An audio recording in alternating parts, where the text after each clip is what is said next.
Namaste, everyone. As you all know, we have gathered here for today's talk, which is on insight into teachings of the Bhagavad Gita, which will be delivered by Brother U.S. Pandey. So let us start the session without wasting any time, and let us begin with sitting in meditation for a minute.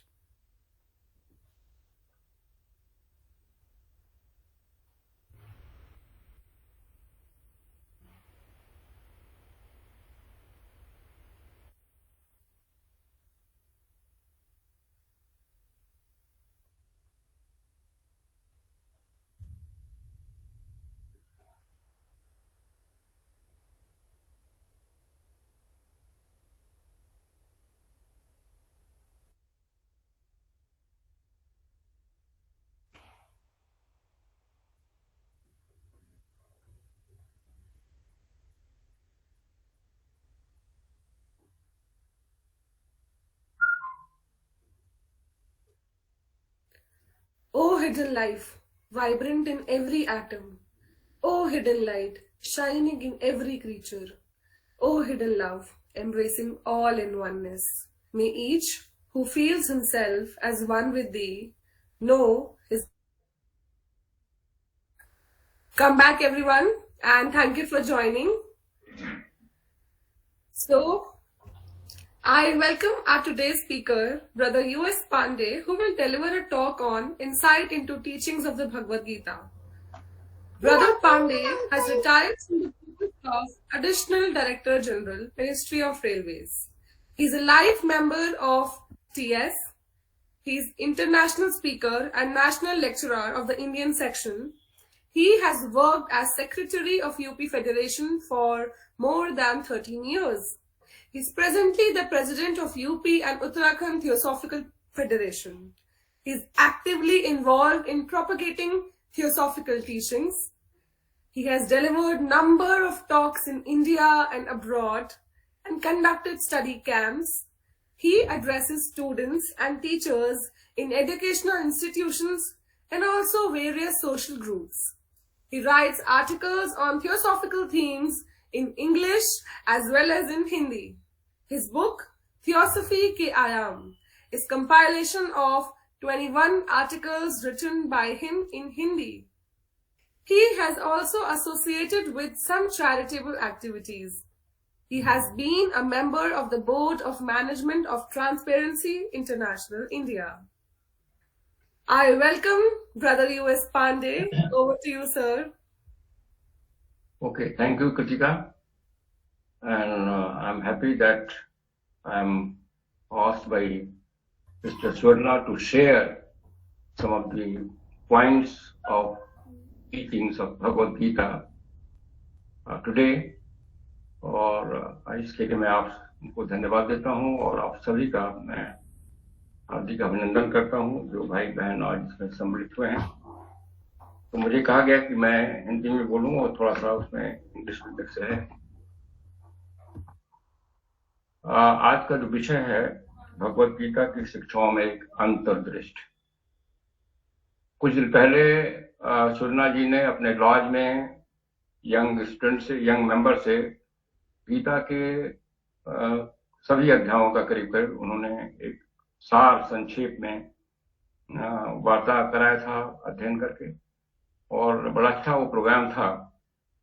तो जब ये मुझे कहा उन्होंने कि आप किस विषय पर बोलना चाहेंगे, हमने कहा विषय तो बहुत हो सकते हैं, लेकिन क्योंकि आपके यहाँ बच्चे यंग मेंबर्स जो हैं गीता में लगता है इंटरेस्टेड हैं, तो उसी के क्रम को बढ़ाते हुए आज उसके कुछ मुख्य बिंदु को हम लोग शेयर करेंगे। ये और इससे पहली बात ही कुछ इसके पॉइंट आज रखे गए जाएंगे, और सेकंड सेशन 20 को होगा जिसमें उसमें एलिगोरी, गीता के टीचिंग में एलिगोरी की है, उसकी कहानी में उसके बारे में चर्चा करेंगे। तो आज हम देखेंगे, पहले बैकग्राउंड देखेंगे, गीता की टीचिंग का बैकग्राउंड क्यों है, क्यों लाई गई, और फिर उसके जो मुख्य कैरेक्टर हैं वो क्या बताते हैं, फिर उसके मुख्य बिंदु जो हैं टीचिंग के क्या बताते हैं।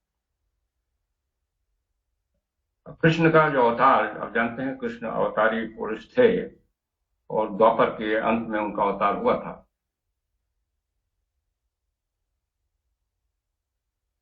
जब मानवता के जो सामाजिक जीवन है या इंडिविजुअल जो लाइफ थी लोगों की, उसमें व्यवस्था गड़बड़ा गई थी, ऑर्डर गड़बड़ा गया था, धर्म की स्थिति बदतर हो रही थी, खराब हो रही थी। और जो कलयुग आने वाला था, कृष्ण का जन्म द्वापर और कलयुग के संधि में हुआ है, और कृष्ण जिस दिन अपना पार्थिव शरीर छोड़े हैं उसी दिन से कलयुग शुरू हुआ है। तो हर एक युग के अंत में जब नया युग शुरू होता है, एक अवतारी पुरुष आते हैं एक संवेद देने के लिए। कृष्ण का उसी उद्देश्य से आना हुआ था। जब एक धर्म माने किसी रिलीजन की बात नहीं की जा रही है, जो मनुष्य के सच्चे कर्तव्य हैं, जो उसकी ड्यूटी है समाज के प्रति, अपने प्रति, वो गड़बड़ा रही थी। उसमें व्यवस्था जो है खराब हो रही थी, नैतिकता खराब हो रही थी। तो उस समय उनका अवतार हुआ। अवतार होने के नाते कृष्ण इस चीज को और अपने अवतरित होने के जो पर्पस है उसको जानते थे कि उनको किस काम के लिए लायक भेजा गया है। वो दो युगों की संध बेला में जो बिगड़ती हुई दिशा थी, जो व्यवस्था थी समाज की, उसको एक दिशा देने के लिए एक स्पिरिचुअल इम्पल्स के रूप में आए थे। जब व्यवस्था बिगड़ती है तो उसको जो हमारी डिवाइन शक्तियां गाइड कर रही हैं इवोल्यूशन को, एक स्पिरिचुअल इम्पल्स देती हैं, उसकी साइकिल होती है। और ये युग जो खत्म होते हैं, जब नीचे की तरफ चल रहे हैं और रेसेस जब डाउन होती हैं, तब भी भेज जाते हैं। प्लस जैसे कहा बताया गया कि हर एक सेंचुरी के थर्ड क्वार्टर में भी स्पिरिचुअल इम्पल्स आता है, जब किसी न किसी रूप में एक स्पिरिचुअल आध्यात्मिक भेज दिया जाता है। क्योंकि प्रकृति का नियम है कि जो भी उसके पास ऑर्डर चल रहा है वो नीचे जाएगा, तामसिक प्रवृत्ति में हर जगह प्रवृत्ति है, और फिर बहुत ज्यादा न चला जाए, इसलिए उसमें एक इम्पल्स देना पड़ता है कि वो फिर से ठीक रास्ते में आ जाए। व्यवस्था खराब क्यों होती है? व्यवस्था खराब होना प्रकृति का नियम है, चक्रीय नियम है। जो चीज ऊपर जाएगी वो नीचे आएगी। हमारा स्वास्थ्य अच्छा होगा फिर स्वास्थ्य खराब होगा, हम जन्म लेंगे मरेंगे, व्यवस्था चलेगी, प्रकृति का नियम है। और फिर उसी व्यवस्था को ठीक करने के लिए बार बार ये अवतार और पैगंबर आते हैं। वो हमेशा ठीक नहीं कर सकते, कुछ समय होता है, फिर दूसरे अवतार पैगंबर की आवश्यकता पड़ती है कुछ गैप के बाद। इस समय जो विकास चल रहा है, जो महान चक्र है, हम लोग फोर्थ राउंड 5वें रेस में हैं, टर्निंग पॉइंट पार कर चुके हैं। जो प्रवृत्ति मार्ग पूरा हो चुका है, नब्बेवाद में ह्यूमैनिटी एज होल प्रवेश कर चुकी है। लेकिन this is the greater cycle. उस ग्रेटर साइकिल में भी कई छोटे साइकिल होते हैं। कोई युगों का साइकिल है, महायुगों का साइकिल है, 25,000 वर्ष का साइकिल है, 5,000 वर्ष का साइकिल है, 100 वर्ष का साइकिल है। ये चक्र भी घूमते हैं। तो एक बड़े चक्र में भी कभी कोई होता है कि जो गति ऊपर को जानी है वो नीचे की ओर आना शुरू होती है। इसको इस तरह से समझिए जैसे एक बड़ी नदी बह रही है और बीच में भंवर पड़ जाती है, विल पड़ता है, तो उसमें लगता है पानी पीछे की ओर जा रहा है। तो अगर सारा पानी पीछे की ओर जाना शुरू हो जाए तो नदी की धारा पीछे पानी जा रही है वो नहीं हो पाएगा, और इसलिए उस भंवर को अगर ठीक करना पड़ेगा। और उसी जो भंवर है, जो छोटा साइकिल है, जो जीवों का साइकिल, रेस का साइकिल, वो नीचे की ओर जा रहा है। और कृष्ण का अवतार होता है कि वो जो साइकिल है नीचे की ओर आ रही है, छोटी साइकिल बड़ी साइकिल के प्रभाव को न प्रभावित कर दे, न इफेक्ट कर दे। मैंने जो बड़ा साइकिल है उसका जो वेग चल रहा है उसमें ज्यादा अवरोध न हो। पर इतना काम होता है अवतार और पैगंबर का। वो लोग पूरी साइकिल को नहीं बदल सकते हैं, उनके अधिकार में नहीं है, बट साइकिल में जो अवरोध आते हैं, जो खराबियां आती हैं, उसको ठीक करने के लिए आते हैं। कोर्स करेक्शन जिसको अंग्रेजी में कहा जाता है, उसके लिए आते हैं, कोर्स करेक्शन के लिए। और इस तरह जो मध्य घुमावबंद पर हम हैं, और जो नीचे जो युगों की साइकिल चली, कलयुग की तरफ साइकिल चल रही थी, और इसलिए उसमें एक अवतारी व्यक्ति का आना आवश्यक हो गया प्रकृति के नियम के अनुसार। इसको डॉक्टर भगवान सिंह ने लिखा है कि जो अवतार होते हैं वो भी हमारी ह्यूमैनिटी के एक इंटीग्रल पार्ट है। उन्होंने बड़ा अच्छा उपमा दिया है कि जैसे हम हमारा पूरा शरीर है, अगर हम पैदल चल रहे हैं तो हमारे पैर में जो कांटा लगता है तो हाथ अपने आप नीचे आता है और पैर से कांटा निकालता है। उसी तरह जब पूरी ह्यूमैनिटी चल रही है, प्रोग्रेस में नब्बे मार्ग में चल रही है, उसको कहीं कांटा लग गया है तो उसका हाथ जो अवतार है वो नीचे आता है उस कांटे को निकालने के लिए, जिससे हमारा फिर गति हो जाए। बड़ी सी एक उपमा है। तो कृष्ण का अवतार हुआ उस जो अवरोध हो रहा था बड़े चक्र के वजह से, उसको ठीक करने के लिए। और इसलिए मानवीय इतिहास में अवतारों, पैगंबरों और महान शिक्षकों की लंबी श्रृंखला है। अगर आप देखेंगे उनका उद्देश्य ये होता है। तो महायुग के छोटे चक्र की जो नीचे की प्रवृत्ति है, जो टेंडेंसी है, वो भौतिकवाद को बढ़ा देती है, मटेरियलिज्म को बढ़ा देती है और स्पिरिचुअलिटी का ह्रास होता है। इसलिए इस भौतिकवाद मटेरियलिज्म को कम करने के लिए और आध्यात्म को बढ़ाने के लिए अवतारों का यहाँ आगमन होता है। इसी को कृष्ण जो गीता में कहते हैं, जब अधर्म बढ़ता है और धर्म क्षीण हो जाता है तब हम बार बार आते हैं। हम बार बार आते हैं मैंने अवतारी या पैगंबर बार बार आएंगे। जब धर्म की अवनति होगी और अधर्म बढ़ेगा तो अधर्म को कंट्रोल करने के लिए यहाँ व्यवस्था, अधर्म और धर्म को किसी रिलीजन से मत जोड़े। व्यवस्था जो ऑर्डर चल रहा है यूनिवर्स में, जो डिसऑर्डर बढ़ेगा तो ऐसे अवतारों पैगंबर को जरूरत पड़ते हैं। कृष्ण की शिक्षा जो भगवत गीता में मिलती है वह इसी काल या कृष्ण के शब्दों में धर्म की स्थापना के लिए है। जैसे श्लोक में कहते हैं, जब मैं धर्म की स्थापना के लिए युगों युगों से आता हूँ, युगों युगों पर आता हूँ। तो धर्म की स्थापना के लिए धर्म जो व्यवस्था है, ऑर्डर है, वो हर एक स्तर पर होता है, हर एक स्तर पर होता है। स्वयं अपने में, जैसे हमारा शरीर व्यवस्थित है कि नहीं है, हमारा स्वास्थ्य ठीक है नहीं। अपने परिवार में हमारा परिवार एक सामंजस्यता में काम कर रहा है कि परिवार के लोग आपस में लड़ाई कर रहे हैं, झगड़े कर रहे हैं। दैट इज ऑल्सो सोशल समाज जिसमें हम रह रहे हैं, उसमें क्या है, भेद पैदा हो रहे हैं, लोग विभेद पैदा कर रहे हैं, या सब लोग हार्मोनी में रह रहे हैं व्यवस्था में। इसी तरह हर एक राष्ट्र में तमाम ग्रुप बटे में एक दूसरे में लड़ रहे हैं। विश्व में जैसे आप देख रहे हैं आज रूस और यूक्रेन में लड़ाई हो रही है तो व्यवस्था गड़बड़ा रही है। इसी तरह ब्रह्मांड में भी व्यवस्थाएं कभी गड़बड़ाती हैं, उस प्रकार के नियम के अनुसार। और जो यज्ञ है, जो सेक्रीफाइस है, या जिसको सेक्रीफाइस का मतलब पवित्र त्याग, सेक्रेड रिनंसिएशन, उसके बिना व्यवस्था ठीक नहीं हो सकती।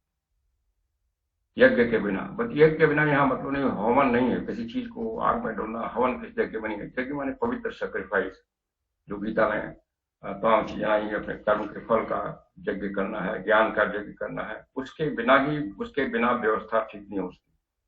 और इसलिए सेक्रीफाइस वर्ड का मतलब है सेक्र माने पवित्र काम करना, उस व्यवस्था के लिए ठीक काम करना ही यज्ञ है। और जो समझदार लोग हैं, और इसलिए योग और ज्ञान लाया जाता है कि जो समझ हमें मुझे उसके द्वारा हम सेक्रीफाइस करें, अपनी एनर्जी का, अपनी क्षमता का, और लोगों को प्रेरित करें कि उस अव्यवस्था जो है उसको व्यवस्था में लाया जाए। बिना यज्ञ या पवित्र त्याग के इन सभी स्तरों पर धर्म नहीं हो सकता। जीवन अपने लेवल पर, अपनी बॉडी स्वस्थ है, स्वस्थ नहीं है, इसके बारे में देखना पड़ेगा कौन सा हमारा आहार विहार गड़बड़ कर रहा है, उस आहार विहार को ठीक करना पड़ेगा। कोई चीज बहुत पसंद है, उसको खाने से गड़बड़ी हो, उसको त्यागना पड़ेगा, वो सेक्रीफाइस होगी। इसी तरह अपने परिवार के लिए, अपने समाज के लिए सेक्रीफाइस करना पड़ता है। और मानवता के लिए जो अवतारी और संत पुरुष होते हैं वो सेक्रीफाइस करते हैं, त्याग करना चाहिए। हमारा जीवन ही मानवता के प्रति समर्पित होना चाहिए, एल्ट्रुस्टिक जीवन होना चाहिए। एल्ट्रुस्टिक जीवन बहुत नेसेसरी है व्यवस्था के लिए, परमार्थी जीवन। और ऐसे त्याग से उच्च चेतना के साथ योग होता है। जब हम ऐसा सेक्रीफाइस करते हैं तो हमारी जो हायर कॉन्शियसनेस है उससे योग जुड़ता है। इसलिए सेक्रीफाइस जो है स्वयं में योग हो जाता है। जो आदमी एक सेक्रीफाइस को, त्याग में पूर्ण जीवन जीता है, वो फिर योग करता है, उसका क्षण प्रति क्षण योग हो रहा है। ऐसे इसलिए इन शिक्षाओं में एक यज्ञ की तरह एक स्वास्थ्यपूर्ण इच्छाओं का त्यागना, पहला त्याग हो अपनी स्वास्थ्यपूर्ण इच्छाओं को त्यागें, सेक्रीफाइस। फिर जो काम कर रहे हैं उसके प्रतिफल की इच्छा है वो रहती सब में, उसका त्याग, दैट इज ऑल्सो सेक्रीफाइस। और फिर बुद्धियुक्त काम करना, अपना जो काम मनस जो हावी है उसको त्यागना और मन को बुद्धि के प्रकाश में लाना, जिससे हमारा कार्य बुद्धि युक्त हो, ये सारा सेक्रीफाइस करना है, जिसको त्यासी हो जाती है। कृष्ण में गीता में यही शिक्षा दे रहे हैं। जो उचित धर्म है या कर्तव्य है के लिए योग ही साधन है। जब योग की बात करें, यहाँ योग हम कोई आसन प्राणायाम की बात नहीं कर रहे हैं। योग माने अपने निचली चेतना को हायर चेतना से मिलाना, दैट इज रियल योग। तो प्रॉपर जो व्यवस्था है और प्रॉपर जो ड्यूटी है उसके लिए योग ही साधन है। और योग और इस तरह का योग हमारा रूपांतर करता है, ट्रांसफॉर्मेशन करता है। इसलिए कृष्ण की पूरी शिक्षा गीता में ट्रांसफॉर्मेशन के लिए है। अर्जुन के विचार को, अर्जुन की सोच को ट्रांसफॉर्मेशन करने के लिए। अर्जुन एक सिंबल है मानवता के, पूरी मानवता के ट्रांसफॉर्मेशन करने के लिए सारी शिक्षा है। धर्म का पालन योग के बिना नहीं हो सकता, व्यवस्था योग के बिना नहीं होगी, और योग सेक्रीफाइस पर निर्भर है। जैसे जैसे धर्म का स्तर बदलता है, मनुष्य की समझ और स्पष्ट होती है, उसी के अनुसार उसका योग भी बनता है। जैसे जैसे हमारा स्तर बदलता है, पहले हम अपने लिए काम करते हैं, फिर परिवार के लिए काम करते हैं, फिर समाज के लिए काम करते हैं, स्तर हमारा बदलता रहता है। और उसी के अनुसार हमारा धर्म, हमारा सेक्रीफाइस का परिमाण, उसका नेचर, उसका स्केल बदलेगा। और मनुष्य स्वयं ही, और इसको मनुष्य की स्पष्ट समझ धर्म का पालन योग के बिना संभव नहीं है। जैसे जैसे धर्म का स्तर बदलता है, मनुष्य की समझ स्पष्ट होती है, उसी के अनुसार उसका योग भी बदलता है। और इसको मनुष्य को स्वयं ही अपने विकास के लिए समझना पड़ता है। जो महान अवतार हैं, महान शिक्षक हैं, वो केवल दिशा दिखाते हैं, उंगली पकड़ के नहीं चलाते।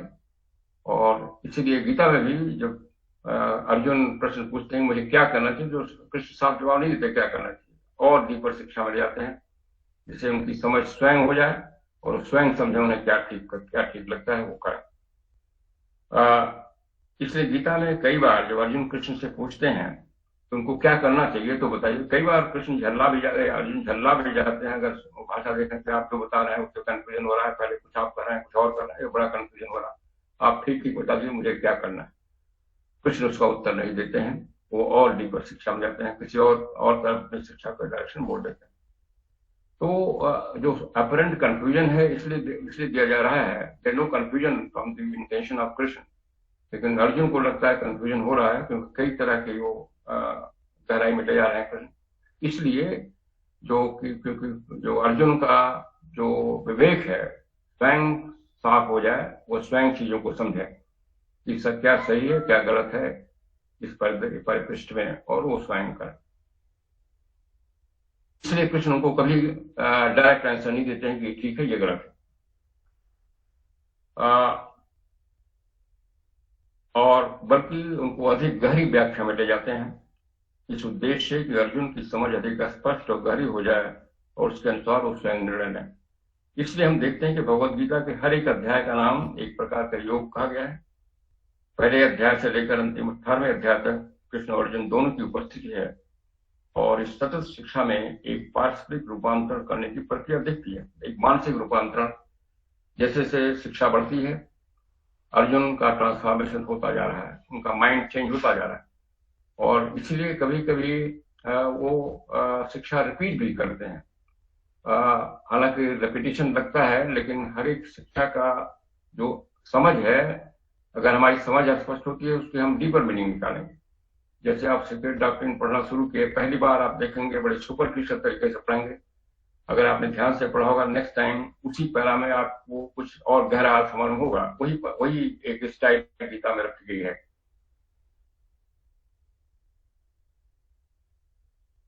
भगवत गीता भारत से निकली हुई सबसे महत्वपूर्ण कृति है। भारतीय आध्यात्मिक धार्मिक पुस्तकों को दो स्तरों में बांटा गया है, अर्थात श्रुति जिसमें वेद, उपनिषद और ब्रह्मसूत्र आते हैं, और स्मृति जिसमें पुराण, रामायण, महाभारत आते हैं। श्रुति को स्मृति से श्रेष्ठ माना गया है। श्रुति रेवलेशन है, और स्मृति जो है सुनी सुनाई बात है। यद्यप भगवत गीता महाकाव्य भारत का हिस्सा है, महाभारत का, और महाभारत स्मृति में आता है, मैंने नीचे के स्तर में आता है, लेकिन गीता को मनीषियों ने श्रुति माना है, उपनिषद के बराबर माना है, इनफैक्ट उपनिषदों का सार माना है। इसलिए इसको गीतोपनिषद कहा जाता है, गीता को उपनिषद भी कहा जाता है। हिंदू धर्मशास्त्रों में उपनिषदों का स्थान सबसे ऊपर है, और इसलिए गीता हालांकि महाभारत का पार्ट है, महाभारत स्मृति है, लेकिन गीता को मनीषियों ने और हमारे ऋषियों ने उपनिषद के बराबर दर्जा दिया। इसलिए बहुत से दार्शनिक विद्वान और ये जो है जो इसमें दी गई शिक्षा उच्च स्तर की मानी गई। इसलिए जो ब्रह्मसूत्र, उपनिषद और भगवत गीता जो 3 आधारभूत ग्रंथ माने जाते हैं सनातन धर्म के, ब्रह्मसूत्र, उपनिषद और भगवत गीता। बाइबल के साथ साथ भगवत गीता दुनिया की एक ऐसी पुस्तक है जिसका सबसे अधिक भाषाओं में अनुवाद हुआ है। गीता और बाइबल 2 पुस्तकें ऐसी हैं जिनका सबसे ज्यादा अनुवाद हुआ है, करीब करीब दुनिया की सारी भाषाओं में, और किसी पुस्तक का इतना अनुवाद नहीं हुआ। बहुत से दार्शनिकों, विद्वानों, संतों, सामाजिक लोगों, इवन राजनीतिक व्यक्तियों ने भी गीता की अलग अलग व्याख्या किया है। गांधी जी की व्याख्या है, बाल गंगाधर तिलक की व्याख्या है, कई संतों की व्याख्या है, प्रेम कृष्ण की व्याख्या, कृष्ण प्रेम की व्याख्या है, कई लोगों की व्याख्या है। बाल गंगाधर तिलक ने लिखा है कि व्याख्याएं तो बहुत लोग किए हैं, लेकिन इनमें से बहुत ऐसी हैं जैसे बंदर तैर करके समुद्र पार कर लेता है लेकिन गहराई नहीं जानता। मैंने कई लोग उसकी अक्षरशः व्याख्या किए हैं, उसको कह रहे हैं कि वो बंदर तो तैर कर लेगा समुद्र को, लेकिन समुद्र की गहराई नहीं जान पाएगा। जो गहरी शिक्षा है गीता की, वो उनका कह रहे हैं, वो उसका बहुत कम ही व्याख्याकार अपने उसमें ला पाए हैं कमेंट में। कृष्ण ने गीता में अपने समय के प्रचलित सभी महत्वपूर्ण दार्शनिक विचारों और प्रथाओं का सिंथेसाइज किया है। जब कृष्ण आए थे तो जो समाज था भारत में काफी एडवांस था, लेकिन उसकी अवनति हो रही थी, और तमाम धार्मिक उसमें प्रथाएं थी, तमाम धार्मिक दर्शन थे, सांख्य, वेदांत और संन्यास, ये सारे थे। हर में खराबियां आ गई थी, बिगड़ावपन आ गया था, डिग्रेडेशन हो गया था। तो कृष्ण ने सारी जितनी प्रथाएं थी सबका एक सिंथेसाइज किया, और जिसमें जो खराबी है उसको बताया अपनी शिक्षा में, ये गलत है और इसको ठीक करना है, और फिर अंत में एक अपना समग्र शिक्षा देते हैं। उन्होंने किसी प्रथा को नकारा नहीं, लेकिन उनकी त्रुटियों को बताया है, उनकी कमियों को बताया है इस गीता में, यह समझाते हुए कि उस त्रुटि को कम करना चाहिए, उसको हटाना चाहिए, और शिक्षा को मूल रूप में लाने की जरूरत है। गीता को इसलिए उपनिषदों का सार कहा गया है, एसेंस ऑफ द उपनिषद, और इसलिए ये भी कहा गया है कि सभी उपनिषद गाय हैं, और जो ग्वाले के पुत्र कृष्ण हैं, आप जानते हैं वो ग्वाल बालों के साथ ग्वाले के पुत्र कृष्ण हैं, इन गायों का दूध निकाल करके बछड़े रूपी अर्जुन को पिला रहे हैं। मैंने गीता की शिक्षा में सारे उपनिषदों का सार वो अर्जुन को दे रहे हैं, अर्जुन के माध्यम से पूरी मानवता को दे रहे हैं। शास्त्र साहित्य में गीता का बड़ा प्रमुख स्थान आया है। शास्त्र के लिटरेचर में ब्लॉट्सकी की प्रमुख पुस्तकों, चाहे आइसिस हो, अनवेल्ड हो, सीक्रेट डॉक्ट्रिन हो, वॉइस ऑफ साइलेंस हो, और शास्त्र ग्लॉसी हो, सब में गीता का रेफरेंस आया है किसी न किसी रूप में। महात्मा गांधी ने लिखा है कि गीता पढ़ने की प्रेरणा उनको थियोसॉफिकल सोसाइटी से मिली। महात्मा गांधी जब इंग्लैंड में स्टूडेंट के रूप में थे तो उसमें ब्लॉट्सकी का सीक्रेट डॉक्ट्रिन आ चुकी थी, ब्लॉट्सकी का नाम हो गया था, उनसे कई लोग मिलने जा रहे थे। तो Mahatma Gandhi as young man वो भी उनसे मिलने गए थे, और वहां बातचीत में उन्होंने ब्लॉट्सकी को कहा कि मैं आजकल बाइबल पढ़ रहा हूँ। तो ब्लॉट्सकी ने कहा कि ये बहुत अच्छी बात है, आप बाइबल पढ़ रहे हैं, लेकिन why don't you study your Bhagavad Gita also. और उन्होंने कहा कि आजकल जो लंदन का ब्लॉट्सकी लॉज है उसमें गीता का अध्ययन हो रहा है, आप उसको ज्वाइन करें। तो गांधी ने लिखा है कि गीता की पढ़ने की, उनका अपनी बायोग्राफी में, गीता पढ़ने की प्रेरणा मुझे थियोसॉफिकल सोसाइटी से मिली। ब्लॉट्सकी ने ऐसी संवेल में एक्चुअली डुपरॉन को कोट करते हुए लिखा है कि महाभारत की कई पांडुलिपियों में गीता नहीं मिलती, महाभारत की जैसी पांडुलिपियां हैं जिसमें गीता नहीं है। इसलिए कुछ विद्वान मानते हैं कि भगवत गीता प्रारंभ में महाभारत का हिस्सा नहीं था और इसको व्यास जो महाभारत के रचयिता माने जाते हैं ने बाद में महाभारत से जोड़ा। कुछ लोगों का मत है कि महाभारत का जब उन्होंने लिख लिया व्यास ने, तो उनको ये लगा कि इसमें कोई नैतिक शिक्षा तो आ नहीं पाई हायर लेवल की, केवल कहानियां आई हैं, कोई रूपक आए हैं, इसलिए उन्होंने बाद में जोड़ा। ये कुछ विद्वानों का मत है। इसके विपरीत एक दूसरे विद्वान मानते हैं, जैसे टी सुब्बाराव, कि व्यास ने गीता को महाभारत में पहले से ही उचित स्थान पर रखा है 18वें उसमें चैप्टर में, और ये उसका शुरू से हिस्सा है। तो दो विचार हैं, हर जगह दो विचार हो जाते हैं। गीता की जो कृति है वो शुद्ध आध्यात्मिक और नैतिक है, प्योर स्पिरिचुअल और एथिकल ये शिक्षा है इसमें। और एक अर्थ में एक अर्थ में यह वेदों से विपरीत जाती है, वेदों की प्रतिरोधी लगती है यह शिक्षा।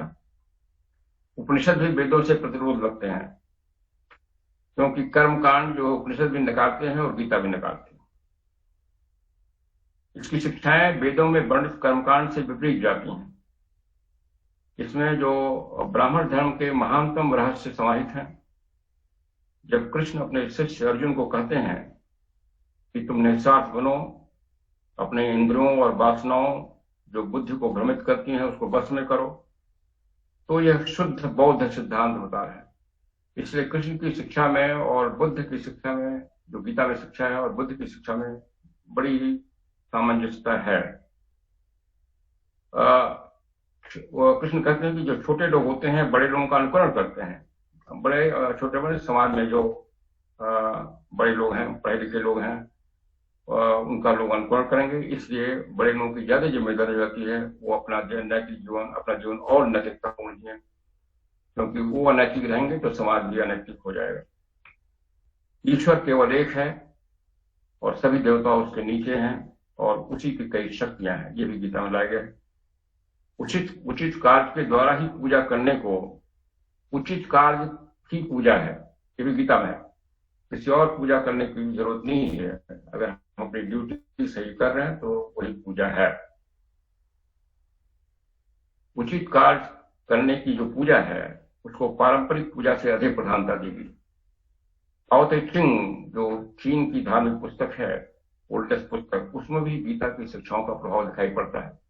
इनफैक्ट कुछ लोग कहते हैं ताओ तिंग की शिक्षा का गीता में प्रभाव पड़ता है या गीता की शिक्षा को प्रभाव पड़ता है, लेकिन दोनों में समानता दिखाई पड़ती है। जसुर ग्लास्टी में मैडम ब्लॉस्की कहती हैं कि गीता प्रधानतया एक उच्चतम आध्यात्मिक की गुह्य शिक्षा है, ऑकल्ट टीचिंग है। ऑकल्ट टीचिंग माने गीता के जो श्लोक हैं उनके अक्षरों का मत जाइए, उनके पीछे आते देखिए क्या है। वो यह भी कहती हैं कि जॉब की पुस्तक, बाइबल में एक जॉब की पुस्तक है, उसी के समान गीता जो है दीक्षा की पुस्तक, इनिशिएशन की पुस्तक। एनी बेसेंट अपनी पुस्तक hints for study of Bhagavad Gita में कहती हैं कि गीता की शिक्षाएं उनके लिए हैं जो निवृत्ति मार्ग में आ चुके हैं, निवृत्ति मार्ग में प्रवेश करने वाले हैं, जो प्रवृत्ति मार्ग के जीवन से आगे आ चुके हैं और निवृत्ति मार्ग में प्रवेश कर रहे हैं या प्रवेश कर चुके हैं। और इसीलिए गीता उसमें हम बता रहे हैं जिसमें पूरी मानवता एज ए होल निवृत्ति मार्ग में प्रवेश कर चुकी है। हालांकि इंडिविजुअल मनुष्य भी नहीं कर चुके हैं, लेकिन ह्यूमैनिटी एज ए होल कर चुकी है। एनी बेसेंट और भगवान दास द्वारा लिखी पुस्तक भगवद गीता के प्राकथन में गीता का सार बताते हुए लिखा गया है कि वास्तव में उच्चतम तर्क की पाठ्य पुस्तक, हाईएस्ट लॉजिक की पुस्तक है, ये भगवान दास कहते हैं। और इसका केवल एक उद्देश्य है, हमारे लॉजिकल पावर को स्पष्ट करना, हमारे विवेक को विकसित करना और हमारी बुद्धि को एक्टिवेट करना। ये इसका मुख्य उद्देश्य गीता की शिक्षा है। और फिर हम सार्वभौमिक जो आत्मा है, एकत्व को समझें, उस अद्वितीय और अनंत तथ्य पर आधारित से प्रारंभ करके उसी में जीवन जीते हैं और उसी में लौटते हुए हम ऐसा जीवन जीते हैं गीता की शिक्षा सिखाती है। मनुष्य में एक उच्चतर आध्यात्मिक समझ जगाना और स्थापित करना इसका उद्देश्य है। जैसे मैंने बताया कि वो अर्जुन की समझ को ठीक करना चाहते हैं, साफ करना चाहते हैं, और अर्जुन के माध्यम से हम सभी का जो गीता को पढ़ते हैं हमारी समझ को साफ करना चाहते हैं, जिससे हम खुद स्वयं निर्णय सही निर्णय करें, सही कार्य करें। अंग्रेजी में भगवत गीता का पहला अनुवाद सन 1775 में हुआ था, 1775 में लंदन में किया गया, और यह अनुवाद चार्ल्स डिकेंस द्वारा प्रकाशित किया गया। यह कार्य उसी तरह था जैसे हर एक सेंचुरी के थर्ड क्वार्टर में स्पिरिचुअल इंपल्स दिया जाता। तो 1775 18वीं सेंचुरी का थर्ड क्वार्टर था, और उसमें गीता को अंग्रेजी में अनुवाद किया गया इंग्लिश वर्ल्ड में एक स्पिरिचुअल इंपल्स देने के लिए। और उसका जो थियोसफी, और जैसा हम जानते हैं कि 1875 में थियोसफी लाई गई थी और थियोसफी सोसाइटी बनाई गई थी, वो भी स्पिरिचुअल इंपल्स देने के लिए।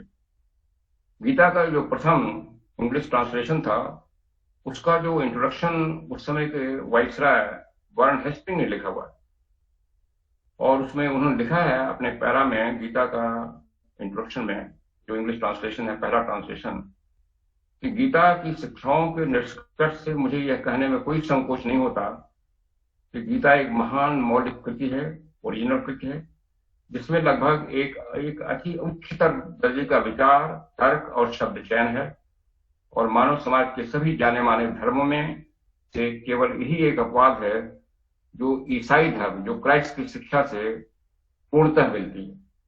ये जो है वारन हेस्टिंग्स लिखा कि गीता को अगर ध्यान से पढ़ा जाए और न्यू टेस्टामेंट बाइबल को ठीक से पढ़ा जाए, तो जो क्राइस्ट की टीचिंग है, गीता की टीचिंग से एकदम मिलती है, और इसलिए उनको ये अच्छा लगा।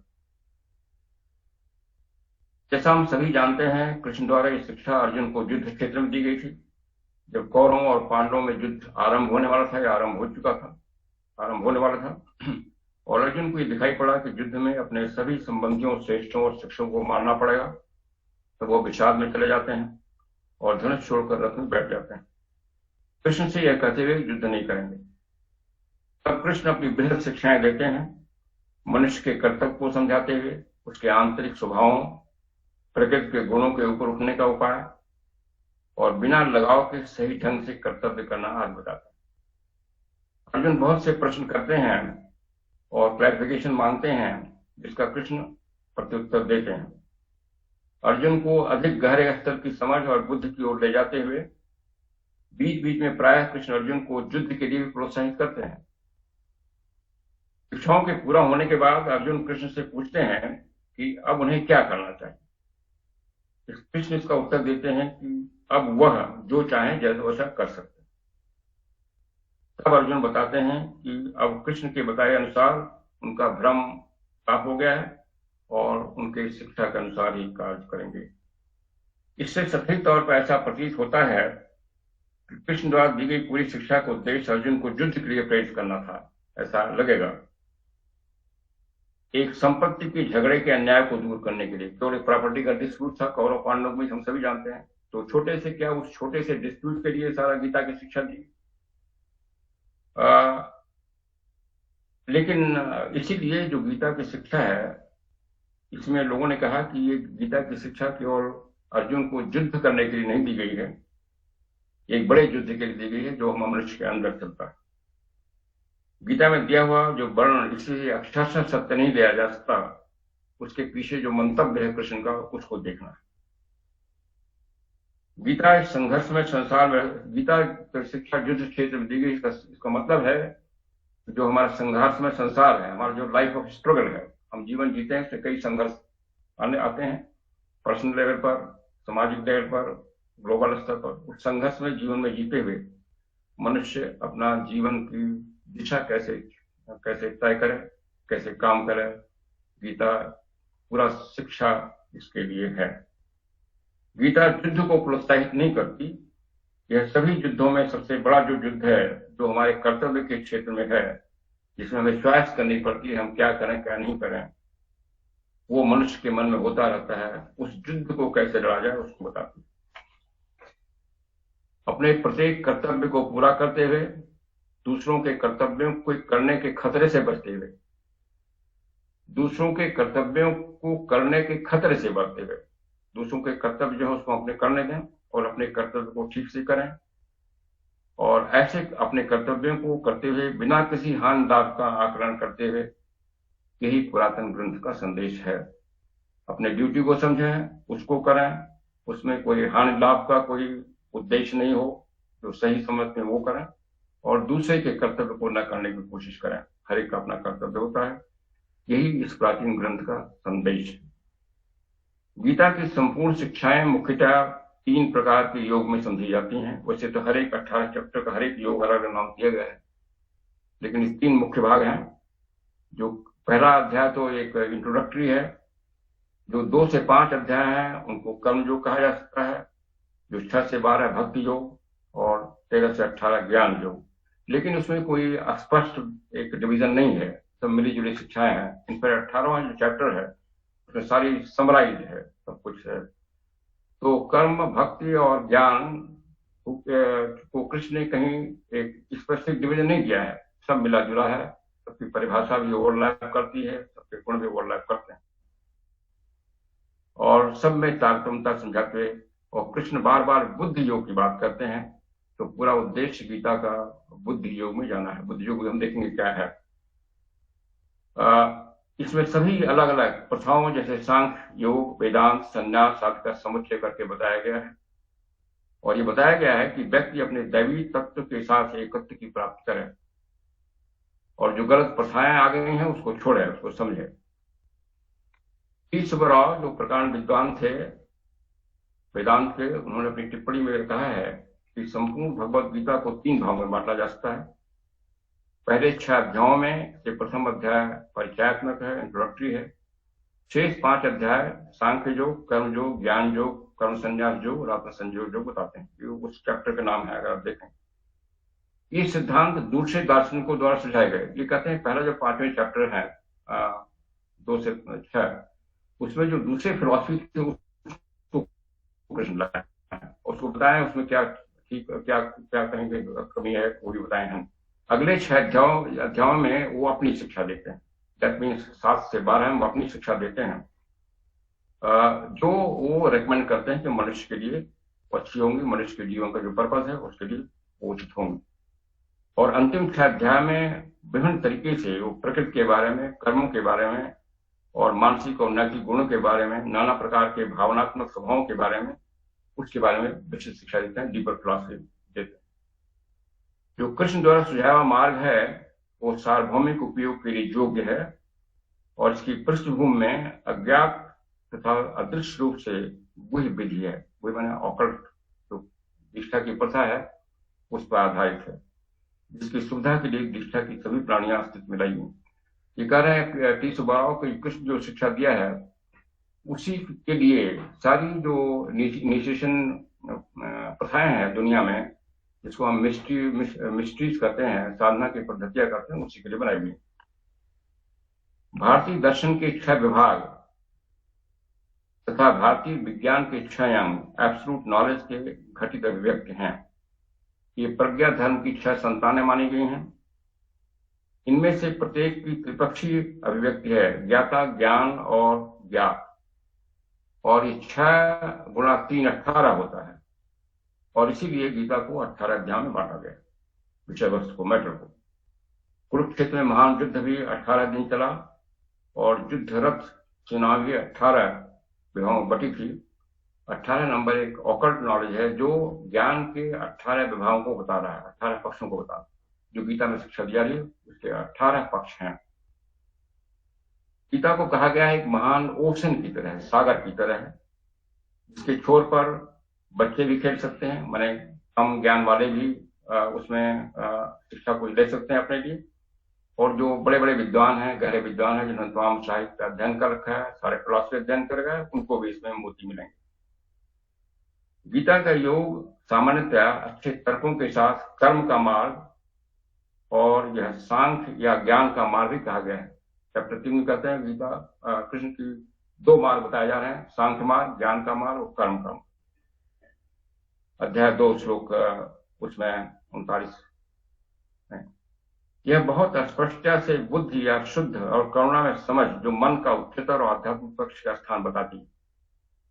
कार्यों को बुद्धि, जो हमारी आध्यात्मिक जीवात्मा है, स्पिरिचुअल सोल है, की सहायता से करने के लिए लोगों को बुद्धि के प्रकाश या उसकी शिक्षाओं की आवश्यकता है। हम बुद्धि योग को मनुष्य के सांसारिक चेतना में बुद्धि को उतारने का मार्ग कह सकते हैं। कृष्ण अध्याय 2 से ही बुद्धि योग का नाम ले रहे हैं अपने शिक्षा में। बुद्धि योग का मतलब यही है कि बुद्धि के प्रकाश को हम अपने मानसिक स्तर पर उतारें और उसके प्रकाश में सारा काम करें, यही बुद्धि योग है।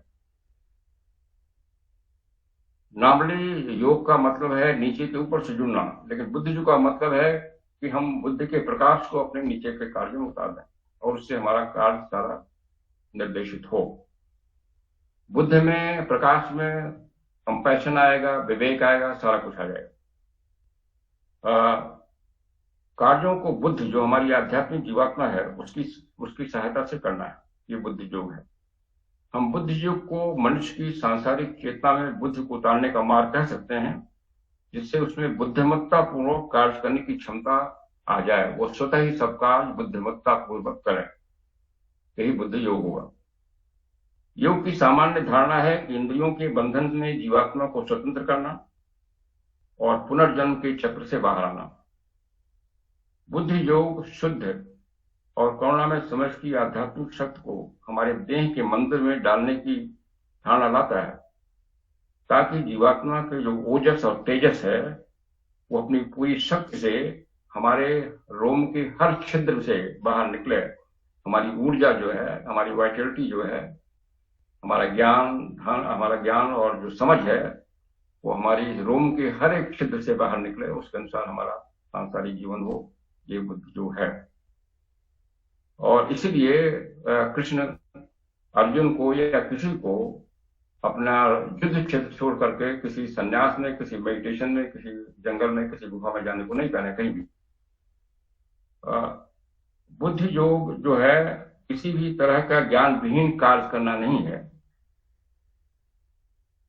किंतु केवल जीवात्मा के ज्ञान में स्थापित होकर ही कार्य करना है। उन सभी कार्यों जो काम या वासना में उत्पन्न होती हैं का त्याग देना है और कार्य जो किए जाएं उनको बुद्धि के प्रकाश में करना है। इसके लिए स्वभाव में वैराग्य लाना आवश्यक होता है। इसलिए वैराग्य और अभ्यास की बात करते शुरू में कर देते हैं। इस प्रकार इस संसार में हम जो रहते हैं, हम सभी अपने जो रिस्पॉन्सिबिलिटीज हैं, उत्तरदायित्व हैं और कर्तव्यों को पूरा करते हैं। हम कार्यों में कुशलता प्राप्त करते हैं, किंतु हम कार्य के फल के प्रति बिना किसी लगाव के कार्य करते हैं। यह भी बुद्धि योग का हिस्सा है। यह बुद्धि योग अपनी संपत्ति को फेंक देना नहीं है, किंतु उसका उचित उपयोग करते रहना है। यह केवल अच्छे कार्य करना नहीं है, किंतु कार्यों के संसार अर्थात क्रियालोक जो प्रकृति का इंद्रजाल है, मायावी क्षेत्र है, उसको पूरी तरह समझना है। ये केवल गुड वर्क करना नहीं है, गुड वर्क किस लिए करना है उसको भी समझना है और कब करना है ये भी समझना है। बुद्धि योग बुराइयों से दूर भागना नहीं है, किंतु उनसे युद्ध करके उसको विजित करना है। यह एक शुद्ध अवस्था में जीवात्मा के सुख या आनंद की भावना नहीं है, किंतु अराजकता में व्यवस्था और बुराई के मूल में अच्छाई और सुख या दुख में आनंद प्राप्त करना है। पूरी जो शिक्षा है जो बुद्धि योग की, हमें अपने दुख में संसार जीवन से भागना नहीं है, उसी दुख में आनंद का अनुभव करना है। बुराई के मूल में ही भलाई देखनी है और जो डिसऑर्डर है समाज में, उसी में ऑर्डर देखते हुए अपने को पहले ऑर्डर में लाना है, फिर समाज को ऑर्डर में करने की कोशिश करना है। यह संसार का डर नहीं है, किंतु मानवता के प्रति प्रेम है जो देह में बुद्धि का उतरना संभव करता है। इसलिए बुद्धि योग भविष्य में ईश्वर मनुष्य के विकास के लिए पहला अभ्यास है।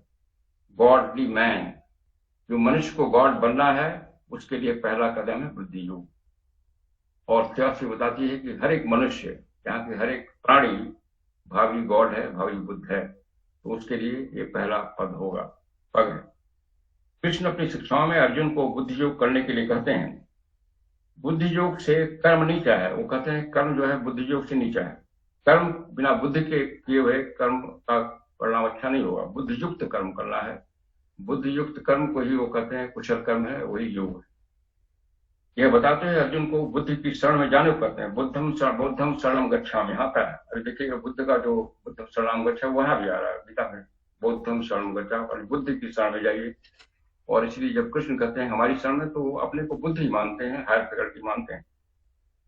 अर्थात किसी भी बात और शिक्षा को इसलिए अच्छा नहीं करना चाहिए कि वो पुरानी परिपाटी का है।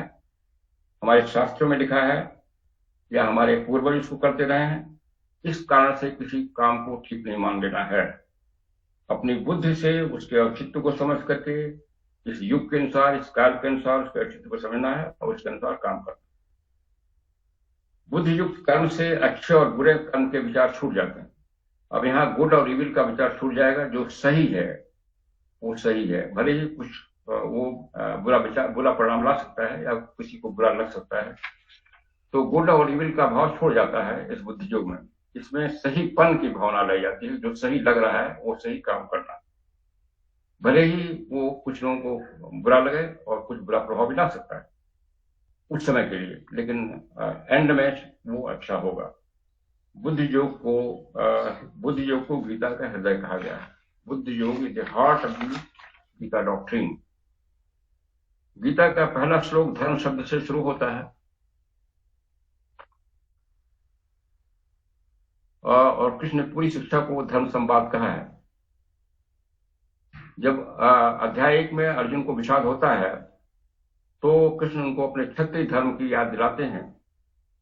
क्षत्रिय धर्म क्या है कि जो सबको न्याय दिलाना, जहां खराब हो रहा है राजा के उसमें न्याय निर्णय उसको ठीक करना, और इसलिए जो कुल धर्म है जिससे अर्जुन व्यथित हैं कि हमारे कुल के लोग मारे जाएंगे, तो कुल धर्म से बड़ा क्षत्रिय धर्म हो जा रहा है। इसलिए वो कह रहे हैं कि छोटे धर्म को बड़े धर्म के लिए त्यागना पड़ेगा, एक बड़े उद्देश्य के लिए छोटे उद्देश्य को त्यागना पड़ेगा।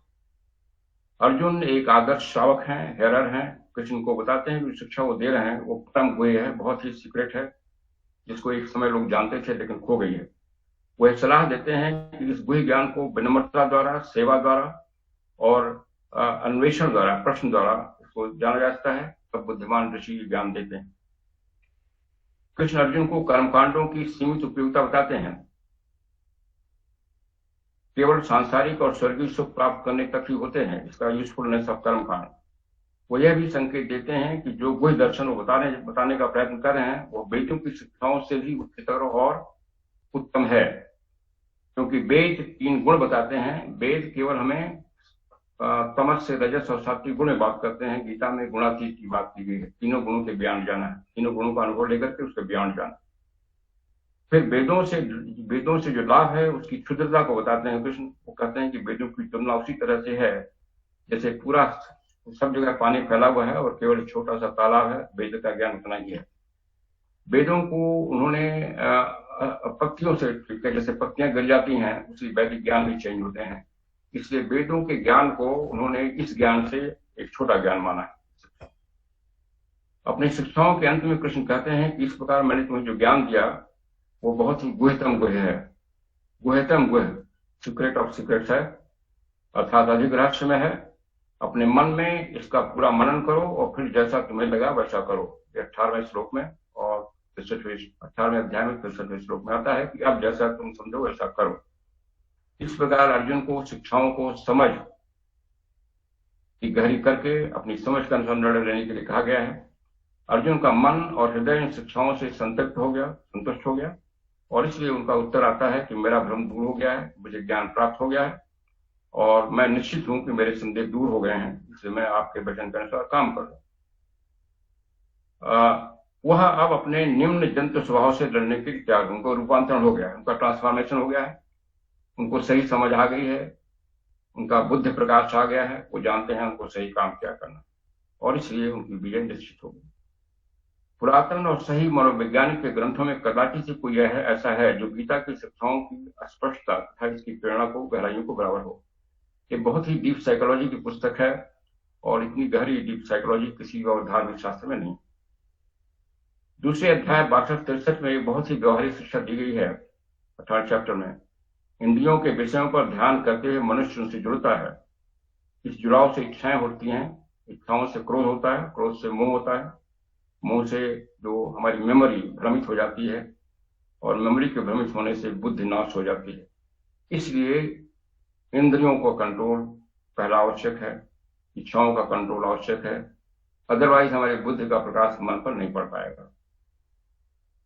जब अर्जुन कृष्ण से एक स्थित प्रज्ञ मनुष्य की लक्षण पूछते हैं अध्याय 2 में, तो कृष्ण का उत्तर आता है कि जो मनुष्य अपने हृदय की सारी इच्छाओं को त्याग देता है और स्वयं के द्वारा स्वयं में संतुष्ट होता है जिसका मन दुख के बीच भी उद्विग्न नहीं होता है, डिस्टर्ब नहीं होता है, सुख के बीच उदासीन रहता है, राग भय और क्रोध से बाहर आ जाता है, जो प्रत्येक स्थिति में अर्थात किसी भी शुभ और अशुभ में लगाव रहित होता है, उसका अटैचमेंट नहीं होता है, जिसकी कोई पसंद या नापसंद नहीं होती है, जिसकी इंद्रियां इंद्रिय विषयों से हटकर अंदर की ओर खिंच जाती हैं, अपने को संयमित करते हुए वो समत्व भाव में रहता है, और जिसने अपने इंद्रियों को बस में कर लिया है और जिसकी समझ प्रज्ञावान है, वही स्थित प्रज्ञ है, वही स्टेब्लिशिंग विजडम है। यह ध्यान देने की बात है। यहाँ पर कृष्ण कभी ये नहीं कह रहे हैं कि वो कितनी पुस्तक पढ़ लिया है, गीता का अध्ययन कर लिया है, या कितना मेडिटेशन कर लिया है। अध्ययन और मेडिटेशन जरूरी है इस कंडीशन में आने के लिए। तो फाइनली ये लक्षण हो जाते हैं स्थित प्रज्ञ मनुष्य का।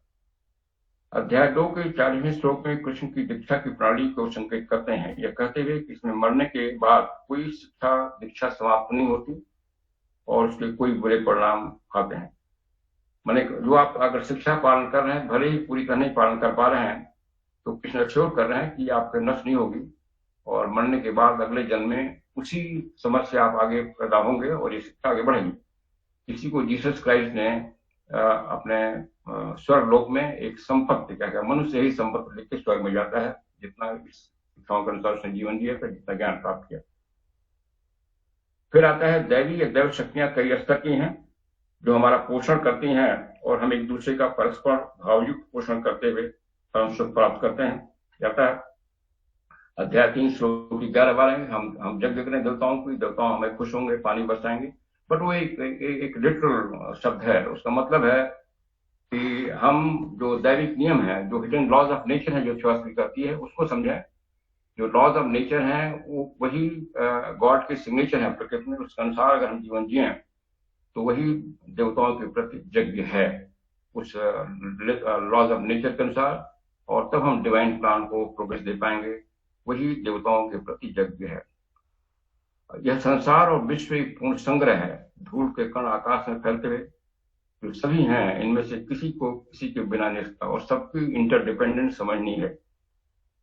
जो देव हैं वो भी मनुष्य से जुड़े हुए हैं, हाईएस्ट देवता से और नीचे के प्राणी तक, और इसलिए सब एक दूसरे पर निर्भर हैं। अगर देवता हमको प्रभावित करते हैं तो हम भी अपने विचारों कार्यों से देवताओं को प्रभावित कर रहे हैं। इनफैक्ट इस सिस्टम के जो ईश्वर है उसको प्रभावित कर रहे हैं।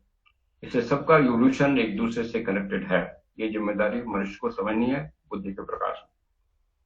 जो 4 वर्ण कहते हैं कृष्ण की, मैंने 4 वर्ण बनाए हैं, जिसमें ब्राह्मण, क्षत्रिय, वैश्य, शूद्र हैं, और 3 गुण बनाए हैं। तो कृष्ण जो कहते हैं मैंने बनाया है, इसका ये मतलब नहीं कि उन्होंने खुद रचा है। इसका मतलब कि जो हमने काम किया है उस वृत्ति के अनुसार हमारा जन्म होता है। ये यहाँ पर जो गीता में कहीं जन्म से, परिवार से जुड़ा नहीं गया। इन 4 वर्णों को गुणों से बात करते हैं। ये गुण होने चाहिए, वो ब्राह्मण है, ये क्षत्रिय है, और वह। तो 4 जो वर्ण है और 3 गुण है, सात्विक, राजसिक, तामसिक, 4 गुणा 3। तो कृष्ण बता रहे हैं कि मनुष्य 12 स्वभाव के होते हैं। जैसे हमने 7 स्वभाव पढ़ा था, 7 रहे, यहाँ पर 12 स्वभाव की बात की गई। एक जो ब्राह्मण है, जो विद्वान है, अगर वो तामसिक स्वभाव है, और शूद्र जो सात्विक स्वभाव है, तो सात्विक स्वभाव और शूद्र वो तामसिक स्वभाव है, ब्राह्मण से ऊंचा माना जाएगा समाज में। तो इस तरह से 12 विभूतियों की बात करते हैं मनुष्य के स्वभाव की। कर्म, विकर्म और अकर्म में भेद जाना चाहिए। ये बहुत इंपॉर्टेंट शिक्षा है गीता में। कर्म, विकर्म, अकर्म। अकर्म को त्यागना है, माने काम निष्क्रिय नहीं होना है, अपनी ड्यूटी करना है। कर्म से अकर्म को श्लोक 20 में बताते हुए कृष्ण कहते हैं कि कर्म और कर्म का भेद बुद्धिमान लोग भी समझ नहीं पाते।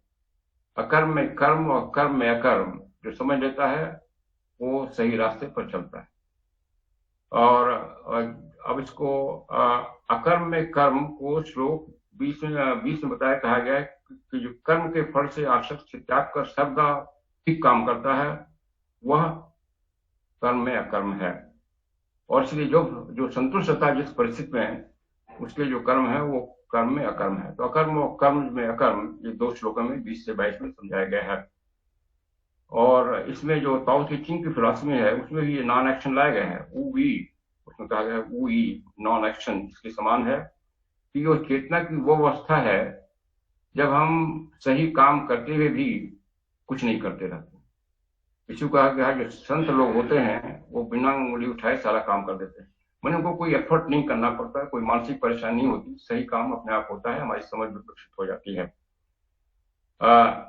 योग को मध्य मार्ग बताते हुए कृष्ण कहते हैं कि योग उनके लिए नहीं है जो बहुत अधिक भोजन करते हैं या बिल्कुल नहीं भोजन करते, या जो बहुत अधिक सोते हैं या बहुत अधिक जगते हैं, उनके लिए योग नहीं है। इसलिए बड़ा शिक्षा दे रहे हैं, बड़े क्लियर, योग जो मध्य मार्ग है, एक रेगुलेटेड मार्ग है, कि किसी तरह अतिरिक्त का मार्ग नहीं है, जो अपने आहार विहार, कार्य, सोने और जागने में नियंत्रित है, जो उसके दुखों को हल लेता है, ये कृष्ण कह रहे हैं।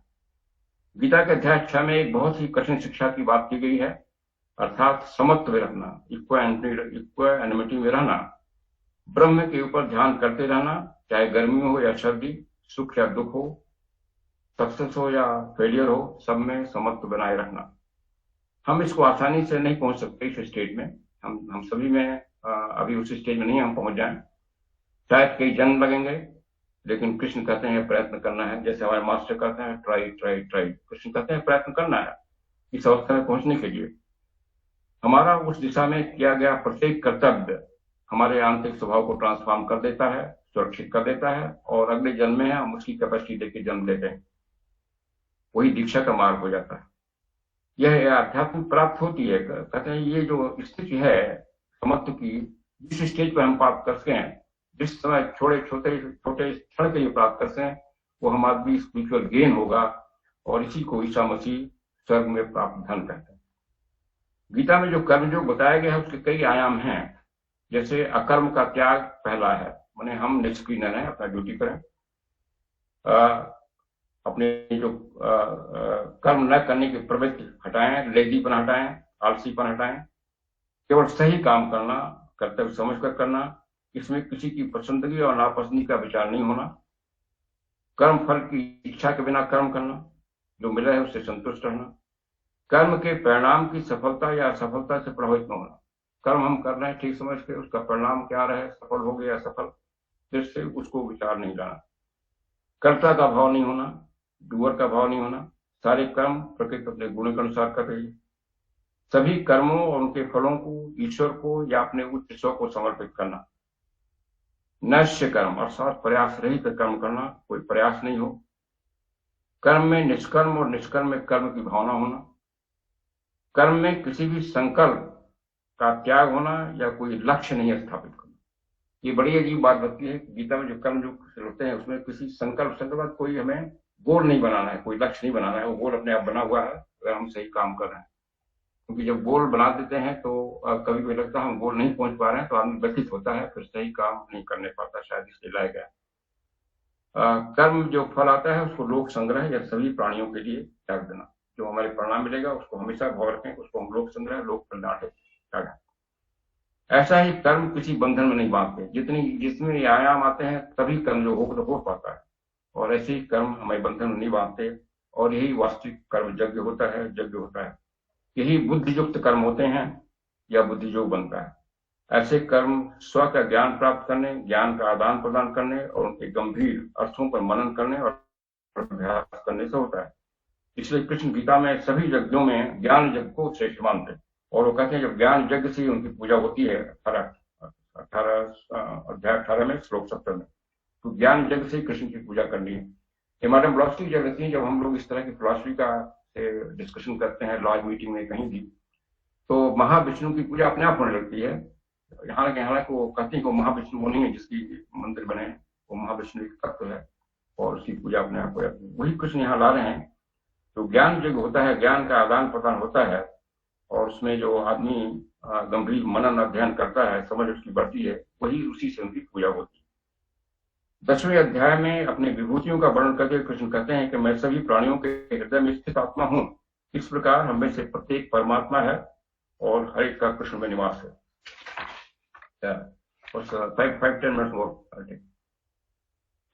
312 भगवद गीता पर अपनी टिप्पणी में कहा है कि अध्याय 10 में कृष्ण द्वारा वर्णित उनकी विभूतियां, उनके ज्ञान और शक्तियों की आध्यात्मिक क्षमताएं, जो कुछ भी आध्यात्मिक जो अवनत हो रही है, जो नीचे की ओर मूवमेंट हो रहा है, उससे उसको ठीक करना है। वास्तव में ब्रह्मांड में 2 संघर्ष करने वाली शक्तियां हैं, एक व्यक्त प्रकृति है, लोअर नेचर जिसको कृष्ण कहते हैं, और दूसरी दैवी प्रकृति है जिसको दिव्य प्रकृति कहा गया है। ये जो लोअर प्रकृति है मूल प्रकृति से बनी हुई है, और दिव्य प्रकृति सीधे जो ब्रह्म है उससे निकली है, जिसको पोहत कहते हैं संस्कृत भाषा में। एक शक्ति जो प्राकृतिक शक्ति हमें नीचे को ले जाती है, और जो दैवी शक्ति ऊपर की ओर ले जाती है, और हमें बुद्धि योग जो हम अभ्यास करते हैं तो वो दैवी शक्ति प्रदान हो जाती है, और हम ऊपर की शक्ति से मुड़ते हैं, और फिर कृष्ण की चेतना से हमारा योग होता है, वो बुद्धि योग होता है। वैराग्य स्वयं अपने अलग, जो वैराग्य है उसको कृष्ण इस तरह से डिसाइड करते हैं कि वैराग्य जो है घर बार छोड़ देना नहीं है, एक डंडा पकड़ के गेरुआ वस्त्र पहन के छोड़ देना वो वैराग्य नहीं है, संन्यास नहीं है। वैराग्य स्वयं अपने जो अलग अस्तित्व है, स्वयं अपने सेल्फ को त्यागना वैराग्य है, इगोनेस को त्यागना वैराग्य है। वस्तुओं और संग्रहों से मोह का त्याग वैराग्य है। जैसा कि और साधारण अर्थ में जो वैराग्य माना गया है उससे दूसरा बताते हैं। इच्छा मुक्त कर्म का त्याग भी संन्यास बताया गया है, और कर्मों के फलों को छोड़ देना त्याग बताया गया है। जब कृष्ण 18 श्लोक 66 में कहते हैं कि सभी पारंपरिक धार्मिक प्रथाओं अभ्यासों को त्याग कर केवल मेरी शरण में आ जाओ, अर्जुन को कहते हैं सभी धर्मों को छोड़ करके मेरी शरण में आ जाओ, तुम्हारा कल्याण हो जाएगा। इसका अर्थ है कि मनुष्य को अपने स्व स्वभाव से कृष्ण के स्वभाव या जो वैश्विक चेतना है, कृष्ण की चेतना में जाना है, अपनी आंतरिक चेतना की आवाज को सुनते हुए उसके अनुसार काम करना है। तो उसका जो पहले का स्वभाव था वो एक वैश्विक स्वभाव हो जाएगा, साधारण स्वभाव हो जाएगा, और पिछले जो कर्म फल है वो निपट जाएंगे, और उसका काम वैश्विक चेतना के अनुसार सबके कल्याण के लिए होने लगेगा। इसलिए श्लोक 66 जो है गीता का 18वें अध्याय में उसको चरम वाक्य कहा गया है। उच्चतम शिक्षा जो गीता की है कि सारे धर्मों को छोड़ करके हमारे शरण में आ जाओ, सारी जो हमारी मान्यताएं हैं, सारे विश्वास हैं, उसको छोड़ करके हम एक यूनिवर्सल थिंकिंग, यूनिवर्सल थॉट में आ जाएं। वही कृष्ण की चेतना है, और उसी से सबका कल्याण होगा। धन्यवाद। ये हमने सारांश आपके सामने प्रस्तुत किया, एक कुछ इंसाइट प्रस्तुत किया, और 20 तारीख को इसमें कुछ एल्गोरिथम है, रूपक हैं, उसके बारे में मैं आपसे शेयर करूंगा। Okay, Thank you so much, sir.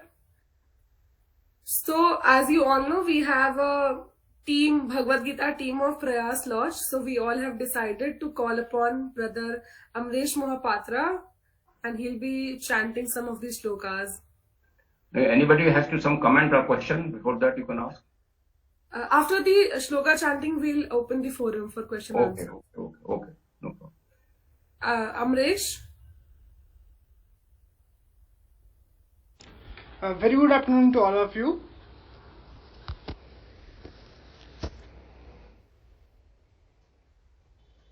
Very good afternoon to all of you. I am Amresh Mahapatra, a class 12 student, and today I am going to chant some of shlokas of chapter 2 of Bhagavad Gita.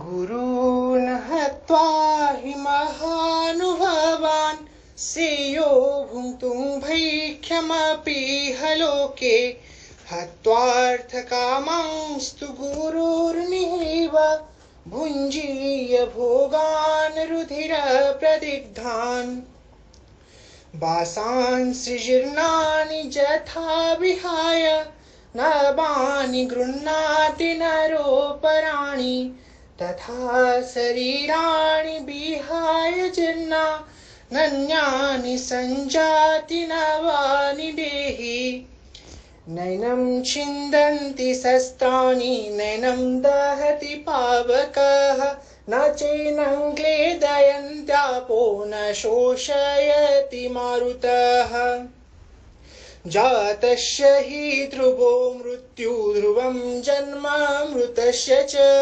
तस्माद् अपरिहार्यर्थे न त्वशोचितुमर्हसि स्वधर्ममपि चावेक्ष्य न विकम्पितुमर्हसि धर्माद्धियुद्धस्य योऽन्यत् क्षत्रियस्य न विद्यते कर्मण्येवाधिकारस्ते मा फलेषु कदाचन मा कर्मफलहेतुर्भुर्मा ते सङ्गस्तकर्मणि स्थितप्रज्ञस्य का भासा समाधिस्तस्य केशव स्थितादि किं प्रभासेत किमासीत व्रजते किम् दुःखेष्वनुद्विग्नमनाः सुखेषु विगतस्पृहाः वीतरागभयक्रोधः स्थितधीर्मुनिरुच्यते ध्यायतो विषयान् पुंसः सङ्गस्तेषुपजायते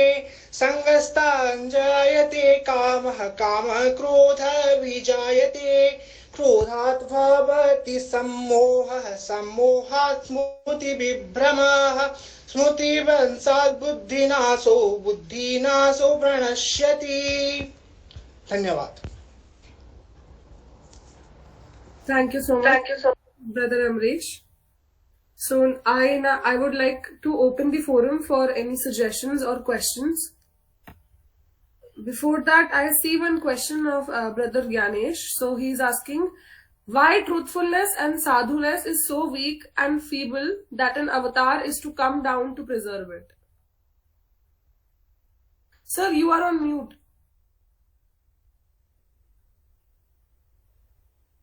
ये नेचर का नियम है, जो साइकिल चलती है उसमें नीचे आता है, और इसीलिए अवतार पैगंबर को आना पड़ता है उस कोर्स करेक्शन के लिए।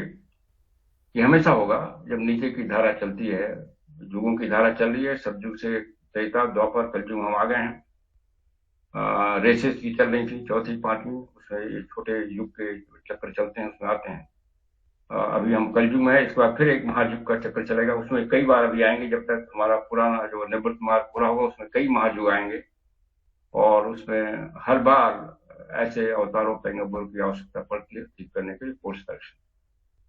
जब एक स्पिरिचुअल आवेग देते हैं अवतार पुरुष, या जैसे हर साल जो जैसे थियोसफी बात दी गई, तो आवेग जो है लॉ ऑफ जो इनर्शिया है, जो लॉ ऑफ कंजर्वेशन है, उसके अनुसार उसका संवेग वीक पड़ता है।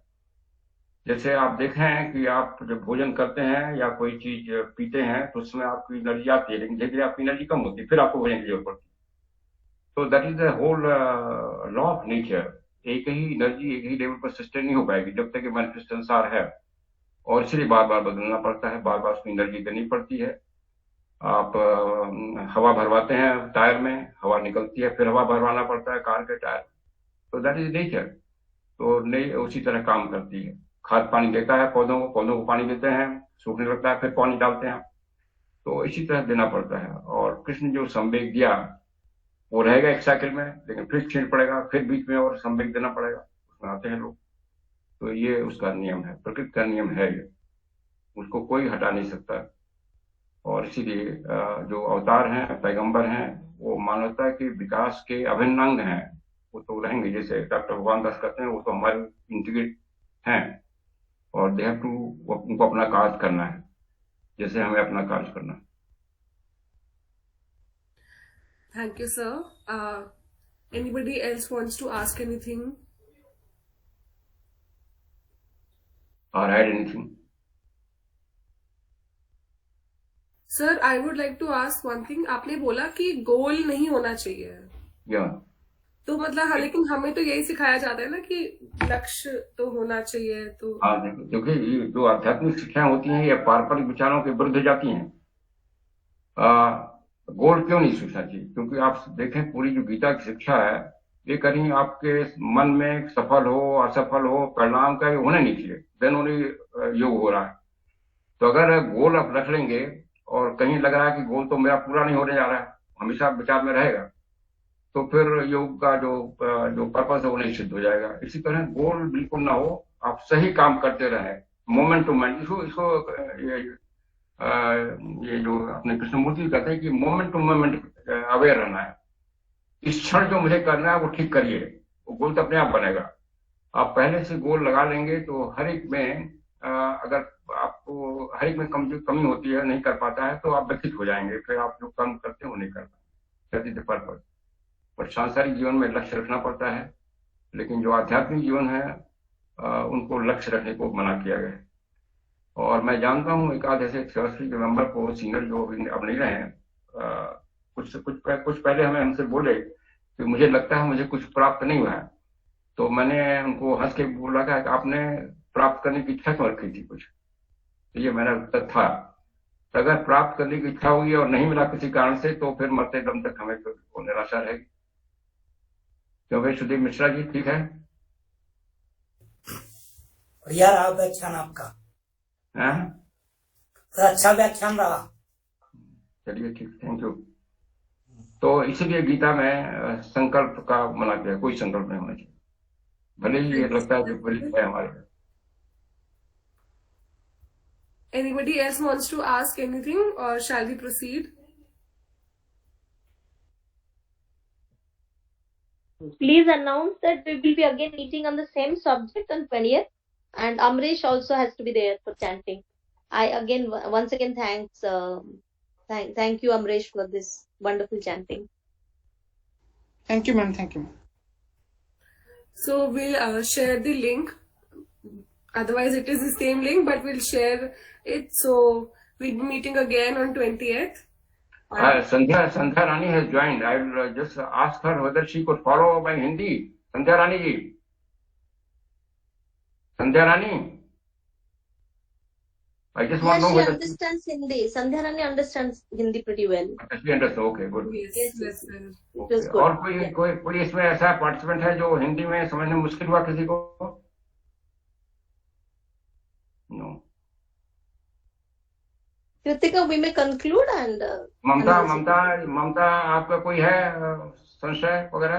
आप ज्वाइन किए हैं गाजियाबाद से? नहीं, I think she is not listening. Yes. तो चलिए फिर अर्चना मुंशी जी, आपका तरुण मुंशी जी, आप कुछ कमेंट करेंगे?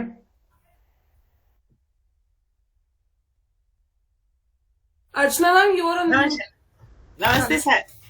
आपका इतनी सरल हिंदी में होता है ना, तो और वो विचार करने के लिए प्रेरित कर देता है। तो हम वही सोच रहे थे, बात कर रहे थे कि सर ने इतनी अच्छे से समझाया है कि हमको कोई सवाल ही नहीं रहा आपके सरल हिंदी के लिए। Thank you so much. We are looking forward के आगे हम आपसे सुनेंगे। चलिए, थैंक यू वेरी मच। चलिए तो ठीक है। Yes, sir. So we'll proceed and let us sit in meditation for a minute and absorb all the new things we have learned today so that we can implement them in our daily life. These are not new things. Krishna कहते हैं ये सब पुरानी शिक्षा है, भूल जाते हैं लोग। बिल्कुल सर। लेकिन छोटे बच्चों के लिए जिन्होंने भी ज्वाइन किया, ये सारी बातें बहुत जरूरी है इस एज में सीखना। Yes. चलो। So we'll sit in meditation.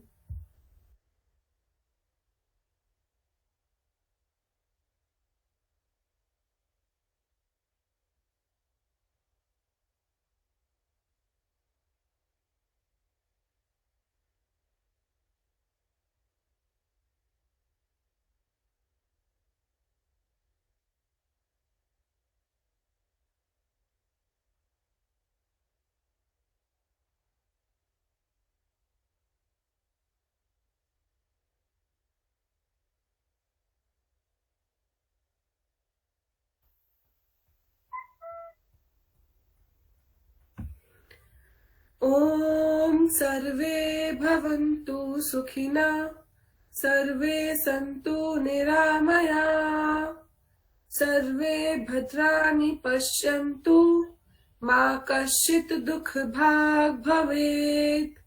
ॐ शान्ति शान्ति शान्तिः। ॐ। Thank you so much, Brother Pandey, Thank you आप सभी को। and hoping and eagerly waiting for the next session. And thank you so much everybody for joining. Thank you Kritika, thank you Pandey ji. Thank you, thank you. Pandey ji नमस्ते, संध्या रानी from Bangalore. हाँ, I guess हमने पूछा था कि आपने समझ पाया हिंदी की नहीं हमारी। आराम से गुड गुड।